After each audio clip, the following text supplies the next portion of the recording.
razia gabungan di bulan Ramadan.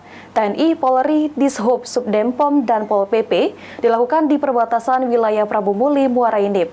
Dalam razia gabungan, setidaknya ada 159 personil gabungan diterjunkan.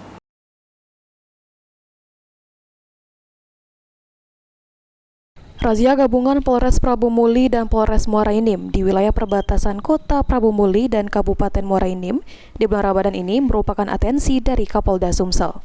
Dalam razia gabungan ini, petugas kepolisian dibantu Subdenpom, TNI, Dishub, dan Pol PP. Lebih kurang 159 personil diterjunkan dalam razia gabungan ini di Jalan Lintas Lembak. Kapolres Prabu Muli, AKBP Endro Aribowo, mengatakan target operasi razia ini untuk pengungkapan kasus-kasus ataupun tindak pidana seperti pengendara membawa sajam, narkoba, dan barang-barang berbahaya lainnya.